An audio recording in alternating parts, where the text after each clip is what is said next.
Hello guys. देखिए class 11th की हम यूनिट सेकंड स्टार्ट करने जा रहे हैं।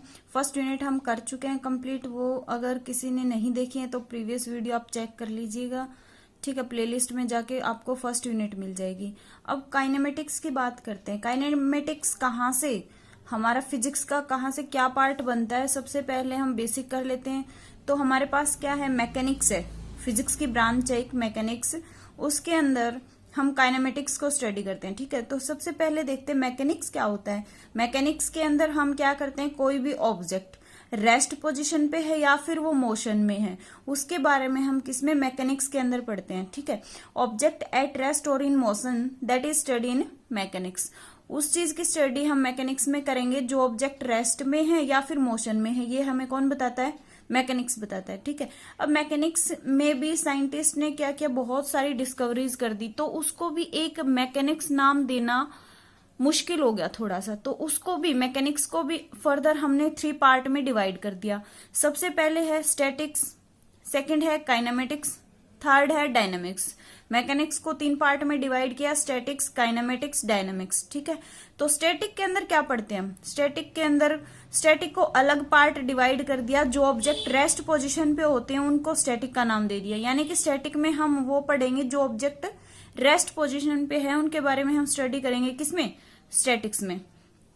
सेकेंड पार्ट आता है हमारे पास काइनेमेटिक्स। काइनेमेटिक्स के अंदर क्या पढ़ते हैं, जो ऑब्जेक्ट मोशन में होते हैं उनके बारे में हम काइनेमेटिक्स में पढ़ेंगे, जो हमारी यूनिट सेकंड है, ठीक है। और जिसके अंदर डिस्प्लेसमेंट, डिस्टेंस, वेलोसिटी, एक्सेलरेशन वगैरह आते हैं, जो हम 9th क्लास में कुछ पढ़ के आ चुके हैं, थोड़ा बहुत बेसिक, ठीक है। वो चीजें हम किस में पढ़ेंगे, काइनेमेटिक्स के अंदर। यानी कि जो ऑब्जेक्ट मोशन में होता है उसके बारे में हम स्टडी करेंगे हमारी यूनिट सेकंड में, ठीक है। थर्ड है हमारे पास डायनामिक्स। डायनामिक्स में भी ऑब्जेक्ट वैसे तो मोशन में ही होता है, लेकिन डायनामिक्स में हम वो चीज देखते हैं कि उसका रीजन क्या है, उसका कोज क्या है, किस वजह से मोशन में आया है वो, ठीक है। जैसे मान लो हमारे पास यहाँ पेन रखा है, हमने क्या किया, इसको फोर्स लगाया तो इसने क्या किया, मूव किया। यानी कि ये कैसे रेस्ट से मोशन के अंदर कैसे गया, हमने क्या किया, इसके ऊपर फोर्स लगाया, ठीक है। तो वो सारी चीजें कॉजेज ऑफ मोशन डायनामिक्स में पढ़ेंगे। दोनों में यही डिफरेंस है। इसके अंदर हमें कॉज नहीं पढ़ते, कॉजेज नहीं पता चलता, रीजन नहीं पता होता, कारण नहीं पता लगता कि मोशन में ऑब्जेक्ट कैसे गया। और वो सारी चीजें हम डायनामिक्स में पढ़ेंगे, स्टडी करेंगे कि कॉजेज ऑफ मोशन है क्या, किस वजह से, क्या रीजन रहा है जिसकी वजह से ये मोशन में ऑब्जेक्ट गया है, ठीक है।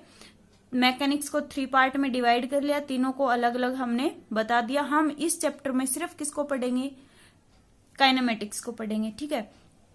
अब हम ये देख लेते हैं, हमारे पास वर्ड आ रहे हैं कई देर से, रेस्ट में है, मोशन में है। तो ये रेस्ट और मोशन है क्या, तो रेस्ट और मोशन को डिफाइन करते हैं। सबसे पहले रेस्ट क्या है, object does not change its position.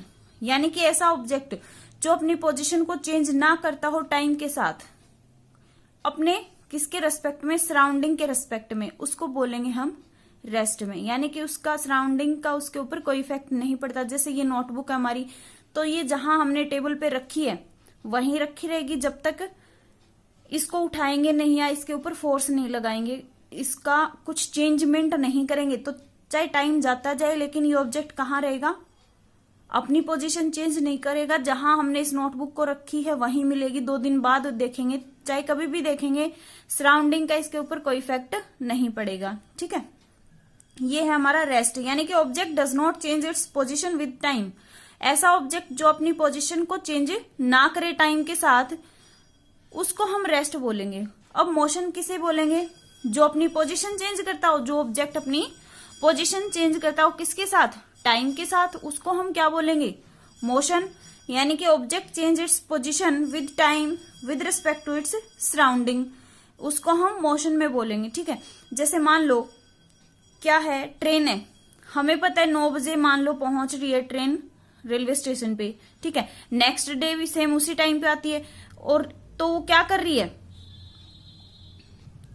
Time के साथ अपनी पोजीशन चेंज कर रही है। यानी कि पहले मान लो ए से बी तक ट्रेन गई है, ठीक है, 5 आवर में, वापिस आएगी बी से ए तक, 4 आवर लगा लो, 4 आवर में आती है, ठीक है। तो पहले ए से बी गई, फिर बी से ए आई। यानी कि इसने क्या किया, ट्रेन ने अपनी पोजीशन चेंज की टाइम के साथ, ठीक है, उसको हम क्या देखते हैं, उसको हम क्या बोलेंगे, मोशन में है।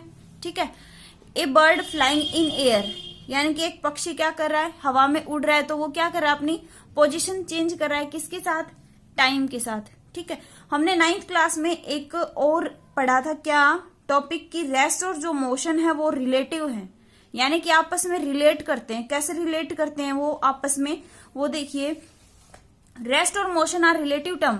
इसका मतलब क्या हुआ, इसका मतलब ये हुआ, मान लो एक ऐसी सिचुएशन आती है हमारे पास कि कोई ऑब्जेक्ट या फिर कोई पर्सन लगा लो, वो क्या है, रेस्ट में भी होता है और मोशन में भी होता है। दोनों केस बनते हैं, दोनों सिचुएशन बनती है, लेकिन वो किस पे डिपेंड करता है, वो उस पे डिपेंड करता है ऑब्जर्वर पे, देखने वाले पे, कि वो कहाँ से देखता है उसको, है ना। तो ये दोनों आपस में ऐसे रिलेट होते हैं। जैसे मान लो हमने ये मान लिया, यहाँ है, ये क्या है हमारे पास, ट्रेन है। ठीक है, यहाँ पे 2 पर्सन बैठे हैं, इधर बैठे हैं। ठीक है, एक इनका दोस्त क्या करता है, ट्रेन में इनको बिठाने आता है, छोड़ने आता है रेलवे स्टेशन पे, वो यहाँ खड़ा है। ट्रेन आ गई, ट्रेन में दोनों फ्रेंड बैठ गए, यहाँ बैठ गए। ठीक है, ये यहाँ से देखता है। अब क्या हुआ, ट्रेन चल पड़ी, ट्रेन चल पड़ी, तो जैसे ये बैठा है, ए मान लो इसको, ये बी है, जैसे मान लो ए बैठा है यहाँ पे, ये क्या करता है, बी को ऑब्जर्व करता है, देखता है बी को।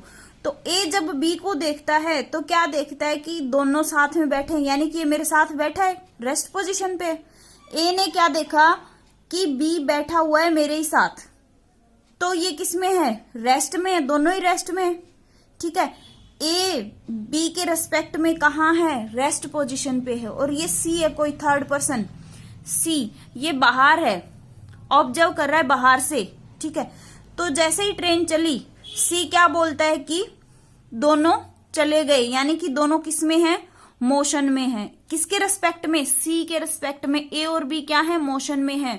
यानी कि हम बी को देखते हैं तो बी के 2 सिचुएशन बनती है। ठीक है, सेम ऑब्जेक्ट, यानी कि बी क्या है, हमारा एक ऑब्जेक्ट है। ए के लिए ये किस में है, रेस्ट में है, और सी के लिए बी किस में है, मोशन में है, ट्रेन चलने के बाद। ठीक है, तो बी क्या है, बी कोई पर्सन है, वो क्या देखता है, ए क्या देखता है कि मेरे साथ बैठा हुआ है, यानी कि बी किस में है, रेस्ट में है, और रियल में ही क्या है, बैठा हुआ है। और सी क्या है, बाहर खड़ा है, उसने क्या देखा, ट्रेन चल पड़ी, ट्रेन चलते ही क्या हुआ, ए और बी उसके लिए मोशन में हो गए। क्लियर है बात, यानी कि बी के लिए, बी को देखने वाला ए है, वो क्या देखता है, रेस्ट में है। सी देखता है, सी क्या कहता है, मोशन में है। यानी कि सेम ऑब्जेक्ट, एक ही ऑब्जेक्ट है, एक ही पर्सन है, उसको सिचुएशन डिपेंड करती है कि फ्रेम ऑफ रेफरेंस कहाँ है, हम उस चीज को कहाँ से ऑब्जर्व कर रहे हैं, कहाँ से देख रहे हैं। ठीक है, क्लियर है इतनी बात। तो ये ऐसे क्या है, रिलेटिव है, रेस्ट और मोशन। देखिए क्या लिखा है, it means an object in one situation can be rest but in another situation the same object can be in motion. इसका मतलब, रिलेटिव का मतलब यही है कि एक सिचुएशन तो ऐसी है जब ए देख रहा है उस टाइम पे बी रेस्ट पे है, ये होगी हमारी एक सिचुएशन। अब दूसरी सिचुएशन ये बनती है सेम ऑब्जेक्ट के लिए, यानी कि बी को ही सी बाहर से देखता है तो उसको वो कैसा दिखाई देता है, मोशन में। क्लियर है, यही एग्जाम्पल लिखा हुआ है, a person sitting in a moving train is at rest with respect to his fellow passenger. यानी कि जो साथ में बैठा है उसको तो क्या दिखाई देता है, वो रेस्ट में दिखाई देता है। बट इज इन मोशन, लेकिन वो मोशन में किसको दिखाई देगा, with respect to the object outside the train. जो ट्रेन से बाहर है कोई पर्सन या कोई ऑब्जेक्ट, उसको क्या दिखाई देगा, वो किस में है, मोशन में है। ठीक है, क्लियर है इतनी बात। यानी कि रेस्ट और मोशन रिलेटिव है, आपस में कैसे रिलेट करते हैं वो हमने देख लिया है। क्लियर है इतनी बात। नेक्स्ट टर्म है हमारे पास पॉइंट ऑब्जेक्ट। पॉइंट ऑब्जेक्ट क्या होता है, एक ऐसा ऑब्जेक्ट जो मान लो डिस्टेंस जितनी कवर करता है, बहुत ज्यादा उसने डिस्टेंस कवर कर ली, ठीक है, और उसकी साइज बिल्कुल छोटी है, तो जो उसकी साइज है वो क्या कहलाएगी, पॉइंट ऑब्जेक्ट कहलाएगी।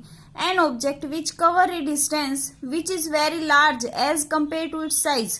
उसकी साइज से जो उसने डिस्टेंस कवर किया है वो बहुत ज्यादा है, तो उसको हम क्या लेंगे, पॉइंट ऑब्जेक्ट लेंगे। जैसे एग्जाम्पल मान लो, चिट्टी का एग्जाम्पल लेते हैं। वो क्या कर रही है, रोड पे जा रही है। उसने क्या किया, 10 किलोमीटर कवर कर दिया। चिट्टी ने 10 किलोमीटर डिस्टेंस कवर की है। तो जो चिट्टी है वो क्या है, पॉइंट ऑब्जेक्ट है उस डिस्टेंस के लिए। ठीक है, ये क्या है, हमारा पॉइंट ऑब्जेक्ट है। अब मान लो हमारे पास क्या है, एक रेलवे स्टेशन है, वहां पे क्या आती है, ट्रेन आती है। ये मान लो रेलवे स्टेशन है, यहां से क्या हुआ, ट्रेन निकल के गई। ठीक है, वो धीरे धीरे पहले उसने क्या किया, यहां से कवर किया, उसके बाद यहां से उसका इंजन आया, उसने क्या किया, अपने सारे डब्बे कवर कर दिए वहां से। ठीक है, तो जो रेलवे स्टेशन है उस ट्रेन के लिए, बहुत लंबी ट्रेन है, तो जो रेलवे स्टेशन है उस ट्रेन के लिए वो क्या है, उसके लिए पॉइंट ऑब्जेक्ट है। ठीक है, तो ऐसे पॉइंट ऑब्जेक्ट क्या होता है, जो हम जितनी डिस्टेंस कवर करते हैं और अगर साइज छोटा है, बिल्कुल छोटा साइज है, तो उसको हम पॉइंट ऑब्जेक्ट लेके चलते हैं। क्लियर है इतनी बात। Type of motion of a body. अब हम देखते हैं कि मोशन कितने टाइप के होते हैं और कैसे होते हैं। बेसिकली मोशन 3 टाइप के होते हैं। ठीक है, सबसे फर्स्ट की हम बात करेंगे रेक्टिलिनियर मोशन। तो रेक्टिलिनियर मोशन कैसे होगा, रेक्टिलिनियर मोशन डिपेंड करता है किस पे, पॉइंट पे, यानी कि बिल्कुल एक पॉइंट के लिए जो मूवमेंट होती है, जो मूव करती है बॉडी, उसको हम बोलेंगे रेक्टिलिनियर मोशन में है वो। यानी कि object move in a straight line, कोई ऑब्जेक्ट मूव करता है किसमें, स्ट्रेट लाइन में। ये हमारे पास पॉइंट ऑब्जेक्ट है ए, इसने क्या किया, स्ट्रेट लाइन में मूव किया, तो ये क्या हमारे लिए रेक्टिलिनियर मोशन है। या फिर बोल सकते हैं a person walking in a straight line, जो पर्सन वॉक कर रहा है किसमें, स्ट्रेट लाइन में, तो वो क्या कहलाएगा, रेक्टिलिनियर मोशन। ठीक है, और इसी का पार्ट है ट्रांसलेटरी मोशन। ट्रांसलेटरी मोशन में और रेक्टिलिनियर मोशन में सिर्फ इतना ही डिफरेंस है, रेक्टिलिनियर मोशन हम किसी एक पॉइंट के लिए लेते हैं और translatory motion system of particles के लिए लेते हैं। ठीक है, ये क्या है, एक पार्टिकल के लिए है, ये है सिस्टम ऑफ पार्टिकल के लिए। जैसे हमारे पास क्या है, क्यूब है एक, इसको क्या करवाना है, मूव करवाना है स्ट्रेट लाइन में। तो एक तो कंप्लीट अगर बॉक्स को मूव करवाते हैं तो वो तो हमारा ट्रांसलेटरी मोशन होता है, और एक इस बॉक्स में से एक पॉइंट लेते हैं, कोई मान लो एक पार्टिकल लेते हैं बिल्कुल छोटा सा, उसको स्ट्रेट लाइन में मूव करवाते हैं, तो वो होता है हमारा रेक्टिलिनियर मोशन। ठीक है, यानी कि सिस्टम ऑफ पार्टिकल्स को जब स्ट्रेट लाइन में मूव करवाते हैं तो वो ट्रांसलेटरी मोशन होता है। Objects move in a straight line, complete object को मूव करवाते हैं हम स्ट्रेट लाइन में, वो क्या होता है, हमारा ट्रांसलेटरी मोशन होता है। क्लियर है। सेकंड बात करते हैं हम किसमें, सर्कुलर मोशन की। सर्कुलर मोशन क्या होगा, क्या होता है, यानी कि सर्किल में जो मूवमेंट होती है, एक सर्कुलर पाथ में मूव करता है पॉइंट ऑब्जेक्ट, यानी कि point object moves in circular path is known as circular motion. कोई पॉइंट है हमारे पास, पॉइंट ऑब्जेक्ट को मूव करवाते हैं सर्कुलर पाथ के अंदर, उसी को सर्कुलर मोशन बोलते हैं। जैसे क्या करते हैं हमने स्टोन को किससे, थ्रेड से बांध लिया और उसको एक सर्किल में घुमाते हैं, तो वही क्या कहलाता है, हमारा सर्कुलर मोशन कहलाता है। ठीक है, घुमाया हुआ है। जब हम छोटे थे तो क्या करते थे, स्टोन को बांध लेते थे रस्सी से, धागे से, तो उसको हम क्या करते थे, ऐसे ऐसे घुमाते थे, तो वो जो सर्कुलर पाथ होता है हमारा, वो क्या कहलाता है, सर्कुलर मोशन कहलाता है। वो एक पॉइंट ऑब्जेक्ट के लिए होता है। ठीक है, और इसी में हम पढ़ते हैं रोटेटरी मोशन। तो रोटेटरी मोशन जैसे ट्रांसलेटरी मोशन था, वैसे ही रोटेटरी मोशन किसके लिए, सिस्टम ऑफ पार्टिकल के लिए। यानी कि system of particle rotate about a fixed axis, जो complete system of particle rotate करता है अपनी फिक्स एक्सिस के अबाउट, उसी को हम बोलते हैं मोशन ऑफ रोटेटरी मोशन। जैसे एग्जांपल लेते हैं मोशन ऑफ अर्थ, ये है हमारे पास, ये मान लो एक्सिस है। ठीक है, और इसके अराउंड क्या करता है, अर्थ रोटेट करती है एक्सिस के अराउंड। ये क्या है, फिक्स्ड एक्सिस है उसकी, इसके अराउंड जो अर्थ है वो रोटेट करती है, और जितने भी अर्थ के ऊपर ऑब्जेक्ट है, पार्टिकल है, वो सारे क्या करते हैं, रोटेट करते हैं। उसी को हम क्या बोलेंगे, रोटेटरी मोशन बोलते हैं। ठीक है, सर्कुलर मोशन में तो पॉइंट ऑब्जेक्ट मूव करता है, जैसे हमने धागे को पकड़ लिया और उसको स्टोन को घुमाते हैं वो, और रोटेटरी मोशन के अंदर कंप्लीट सिस्टम घूमता है, जैसे अर्थ घूमती है, कंप्लीट सिस्टम घूमता है, रोटेट करता है फिक्स एक्सिस के अलोंग। थर्ड आता है हमारे पास ओसिलेटरी मोशन।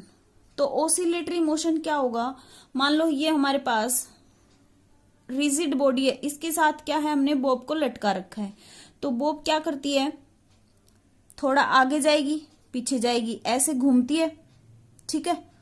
ये क्या हमारा ऑसिलेशन होता है इस टाइप से, यानी कि आगे पीछे जब मूव करवाता है, जैसे हम झूले पे झूलते हैं, वो क्या हमारा ऑसिलेटरी मोशन है, यानी कि टू और फ्रो मोशन होता है। जब आगे जाता है तो इसको टू बोलते हैं, पीछे जाता है तो फ्रो बोलते हैं। यानी कि it is that motion in which a body move to and fro और बैक एंड फोर्थ रिपीटेडली, यानी कि बार बार या तो आगे पीछे जाएगा, टू और फ्रो मोशन करेगा, उसको हम ऑसिलेटरी मोशन बोलेंगे। किसके अबाउट, फिक्स्ड पॉइंट के अबाउट, और एक डेफिनेट इंटरवल ऑफ टाइम होता है, यानी कि कितने टाइम में वो आगे पीछे मूव किया है उसने। फिक्स्ड पॉइंट, ये हमारा रिजिड पॉइंट है, फिक्स कर रखा है हमने इसका पॉइंट।